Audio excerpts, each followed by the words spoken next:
बाबा हमें इस बार भिन्न भिन्न प्रकार से होमवर्क देते रहे। 3-4 बार बाबा ने खास ये ध्यान खिंचवाया कि ये भी आप चेक करना, ये भी आप चेक करना। तो उसमें एक विशेष बात ये भी थी कि बिल्कुल आप ये चेक करना कि हर आत्मा के प्रति क्या आपका शुभ भावना और शुभकामना है। तो बाबा ने बड़ा होमवर्क दिया है, क्योंकि एक तरह से तो हम कह सकते हैं कि जब हम बाबा की याद में बैठते हैं तो वो वाइब्रेशन सब तरफ फैलते हैं, विश्व भर में फैल रही हैं। या जिस घड़ी खास विशेष हम योग करनी चाहते हैं तो उस घड़ी भी हम समझते हैं कि बिल्कुल ही ऐसे सकाश विश्व को बाबा के द्वारा मिले जो सबको, जो उन्हों के मन में इच्छा है शांति की, शक्ति की, वो उन्हों को प्राप्त हो सके। परंतु जिन्हों के साथ हम हर रोज़ कार्य व्यवहार में आते हैं या हर रोज़ ना भी हो, हर सप्ताह या कब कब कार्य व्यवहार में आते हैं, उन एक एक आत्मा के लिए हम कहें कि मेरे मन में बिल्कुल कुछ भी नहीं है, केवल गुड विशेस, प्योर फीलिंग्स, वो शुभ भावना और शुभकामना है।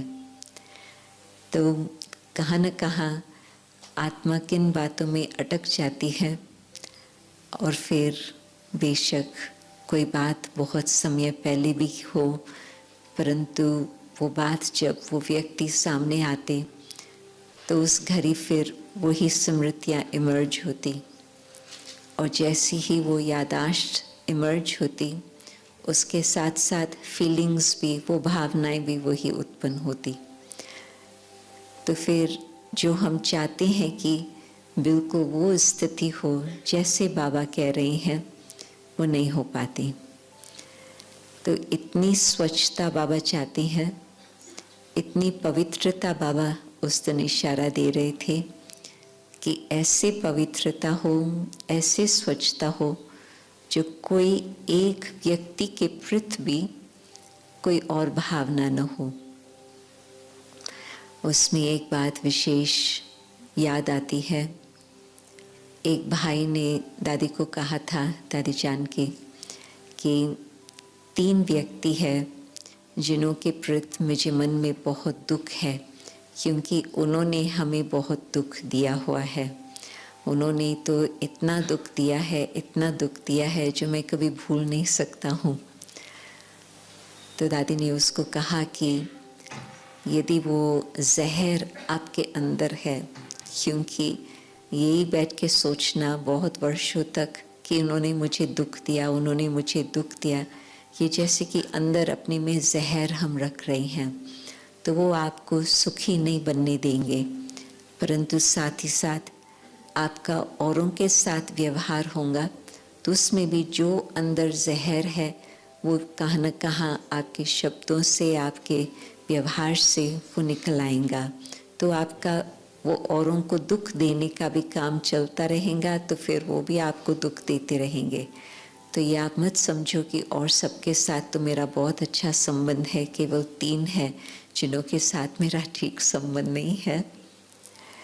तो दादी का, उसको दादी के प्रति बहुत ही रिगार्ड रहता था।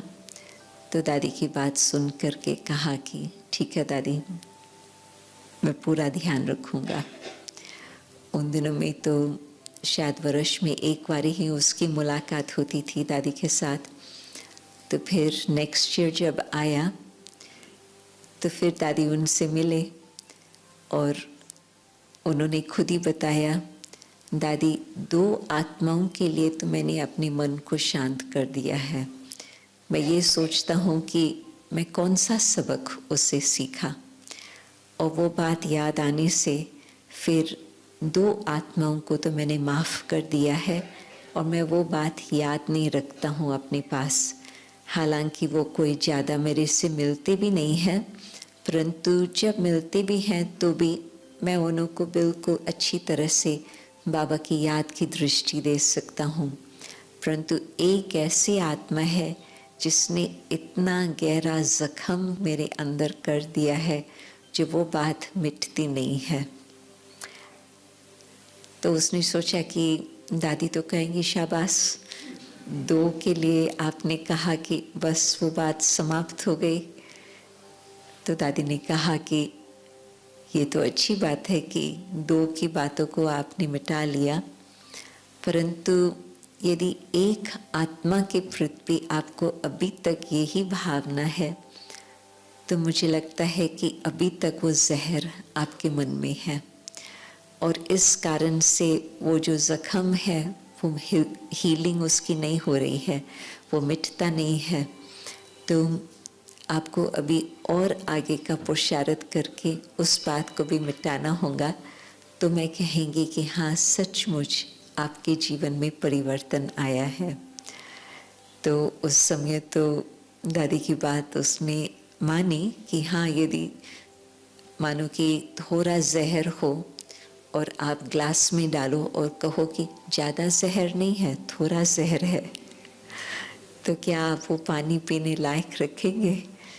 समझेंगे ना कि थोड़ा भी जहर है तो हम नहीं उसको पी सकते। तो उसने इस बात को समझा और फिर उस पर भी पुरुषार्थ किया और फिर दादी को ये भी बताया कि हाँ, अभी वो भी बात फिनिश हो गई, मिट गई। तो दादी ने कहा कि अभी आपको क्या लगता?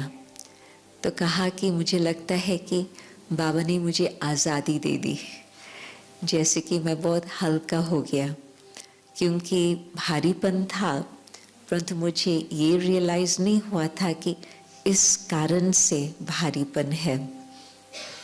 और जब भारीपन होता तो फिर व्यवहार में भी कुछ न कुछ दिक्कत आती ही रहती है सबके साथ, न सिर्फ उस आत्मा के साथ, सबके साथ।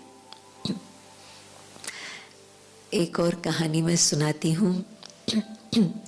ये प्रैक्टिकल मेरी उस व्यक्ति के साथ संबंध की बात है जो इस आत्मा ने जिस तरह से इस बात को हैंडल किया। तो ये कोई कहानी नहीं है परंतु रियलिटी है। मैं कराची में थी और सतगुरुवार का दिन था और भाई मुझे एयरपोर्ट पर छोड़ने आया था, तो छुट्टी ले रहा था। मैं लंदन पहुंची और 2 दिन के बाद फ़ोन आया कराची से ही। उन दिनों में मैं कराची में कई बार सप्ताह में वर्ष में 2 बारी भी जाती थी या कई बार वर्ष में 1 बारी जाना होता था। अभी तो सब बातें बदल गई है और 2 वर्ष तो कोई कहाँ भी नहीं गया है, परंतु उस समय भी फिर कुछ पॉलिटिक्स की बातें आने से फिर वहाँ का आना जाना छूट गया था। परंतु ये उससे पहले की बात। तो फ़ोन आया कि ये भाई बहुत ही सीरियस कंडीशन में है और वो हॉस्पिटल में है। और मैंने पूछा क्या हुआ? मैंने सोचा तबीयत की कोई बात होंगी। तो कहा कि अभी तक पूरी डिटेल्स तो हमारे पास भी नहीं है, परंतु लगता है जैसे ही वो ऑफिस से निकला लोग मोटरसाइकिल पर थे और जो चलाने वाला था वो आगे और जो पीछे बैठा हुआ था। जैसे ही ये व्यक्ति बाहर निकला तो उन्होंने 3 गोलियां लगाई और गोलियां लगा करके जल्दी चले गए। तो किसने तो कोई और नोट नहीं किया कि लाइसेंस नंबर क्या है या वो व्यक्ति किस प्रकार के थे। इतना जल्दी सब कुछ हुआ जो वो तो चले गए और पुलिस ने तो कहा कि हम उन्हों को नहीं ढूंढ पाएंगे। परंतु कुदरत से जो लोग वहाँ थे आजू बाजू वाले, इस भाई के प्रति अच्छी भावना थी क्योंकि बहुत समय से वो वहाँ पर ही व्यापार करता था और उसको जानते थे। तो तुरंत ही उन्होंने प्रबंध करके हॉस्पिटल में लेके गए और 2 गोलियां तुरंत ही निकाली शरीर से। और तीसरी गोली ऐसी जगह पर थी जो वो निकल नहीं पाई, परंतु डॉक्टर्स ने कहा कि उसे कुछ और नुकसान नहीं होगा, वहाँ ही रहने दो। तो डॉक्टर्स ने ये भी कहा कि ये तो भगवान ने ही इसको बचाया है, नहीं तो ये कोई बचने वाला नहीं था, क्योंकि वो नज़दीक से ही, मोटरसाइकिल यहाँ, उसकी गाड़ी यहाँ, तो बहुत नज़दीक से ही उन्होंने शूट किया था। और लोगों को समझ में नहीं आ रहा था कि इस व्यक्ति को किसने ऐसी दुश्मनी की होंगी, क्योंकि जिसके साथ भी उसका व्यवहार होता था आज तक भी बहुत ही ईमानदारी से वो सारा कार्य अपना संभालता रहा। तो ड्रामा अनुसार एक दिन तो गोलियां निकालने के बाद भी उसकी ऐसी स्थिति थी जो वो बच सकता नहीं बच सकता मालूम नहीं था। फिर जब उसकी रिकवरी हुई तो वो भी फ़ोन आया कि वो भी ठीक होता जा रहा। तो फिर उन्होंने बातचीत आपस में की, बेटे भी हैं और घरवाली भी है, तो वो भी उससे पूछते थे कि उसको बाबा कहते हैं वहाँ लौकिक हिसाब से फादर, बाबा क्या हुआ, कौन था, क्यों किया। तो उसको भी कोई ऐसी बात याद नहीं आ रही थी जिस कारण से ये बात हो। तो ठीक हो गया, बाबा के घर पहले आकर के बाबा को थैंक्स दिया, फिर अपने घर गया। फिर कुछ समय के बाद, शायद 2-3 सप्ताह के बाद, इसने अपने एक बेटे को कहा कि मुझे फलानी जगह पर जाना है। तो बेटा पूछे कि कुछ कारोबार है, आप इतना दूर जाने चाहते हो, आप हमें बताओ, हम ही वो कारोबार आपका कर लेंगे, आप इतना कष्ट न लियो जो इतना दूर जाओ। तो भी कहे नहीं, मुझे ही जाना है। तो फिर वो फ़्लाइट लेकर के वहाँ पर पहुँचे और बेटे को अभी तक न एड्रेस का मालूम है कहाँ जाना है या क्या, परंतु फिर उसको बिल्कुल पता था कि मुझे किस स्थान पर जाना है। तो वहाँ जाकर पहुँचे और वहाँ पर बुज़ुर्ग माँ बाप थे वहाँ। तो उन्होंने कहा कि मुझे आपके बेटे से मिलना है। तो कहे कि वो यहाँ नहीं है। तो ये भाई कहे कि ठीक है, हम तो यहाँ से आए हैं कराची से, अभी तो हम आपके पास कुछ समय, जितना भी टाइम होगा हम यहाँ ही बैठेंगे और जिस समय वो आएगा तो हम मिलेंगे। तो वो बैठ गए। कहाँ तक बैठेंगे, तो माँ बाप को भी संकल्प चल रहा था, परंतु ना मुझे भोजन नहीं चाहिए, मुझे पानी नहीं चाहिए, मैं ठीक हूँ, मुझे यहाँ ही बैठना है जब तक वो व्यक्ति आए। कुछ घंटों के बाद ये तो बात पक्की हो गई कि ये हिलने वाला नहीं है। तो बेटा अंदर था, तो वो निकल के आया। तो इस भाई ने उसको बोला कि मुझे मालूम है कि आपका कुछ कर्जा था, मैंने आपको इतना समय कुछ कहा नहीं है, मैंने आपको जब ज़रूरत थी, आपने मांगा पैसा, मैंने आपको पैसा दिया, परंतु मुझे ये नहीं अंदाज़ था कि आप फिर मेरे से इस तरह का व्यवहार करेंगे। और मुझे पक्का है कि आपने ही उन 2 व्यक्तियों को मेरे पास भेजा होगा। तो पहले तो वो भाई मना करे, नहीं नहीं नहीं नहीं, मैंने नहीं किया, ऐसे कुछ मैं नहीं कर सकता हूँ।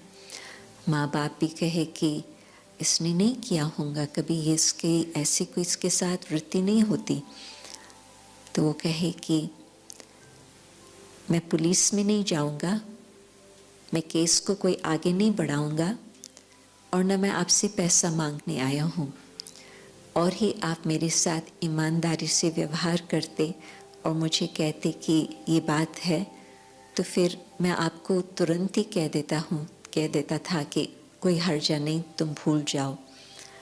परंतु आप मुझे सच बताओ और मुझे बिल्कुल विश्वास है कि भगवान आपसे सच बुलवाएगा। आर्ग्यूमेंट थोड़ी बहुत चली, आखिर उस व्यक्ति ने माना कि हाँ, मुझे ये मन में डर रहता था कि आप मेरे से पैसा मांगेंगे और मेरे पास है नहीं जो मैं आपको दे सकूं। तो इस भाई ने कहा, बस इतना ही मुझे चाहता था, अब मेरे मन को शांति है, मैं और कारोबार कुछ नहीं करने चाहता हूँ, आप सुखी रहे, मेरी गुड विशेस आपके साथ है।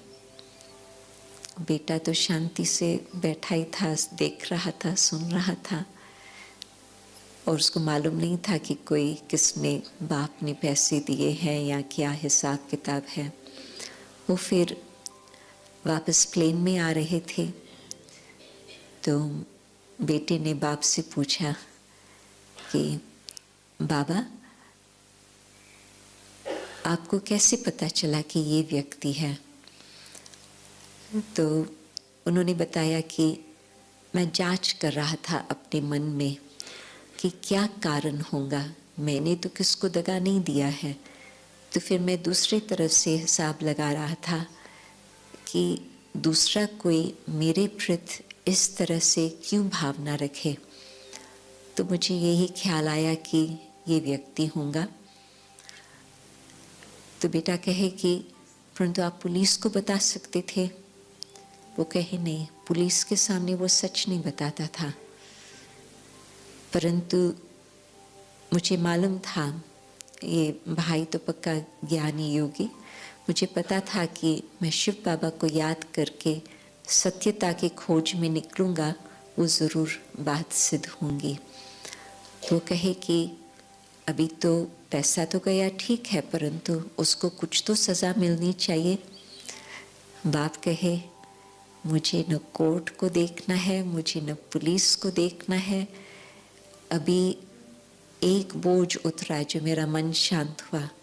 मैं अपने ऊपर दूसरा बोझ नहीं उठाने चाहता हूँ कि मैं कोर्ट में जाऊँ, मैं पुलिस की बातें करूँ। कितना मेरा समय, कितना मेरा चिंतन, कितना मेरा एनर्जी जाएंगी उन बातों में। बस अभी आप भी भूल जाओ, मुझे तो भुलाना ही है, और मुझे लगता है कि अभी मैं फ्री हो गया हूँ।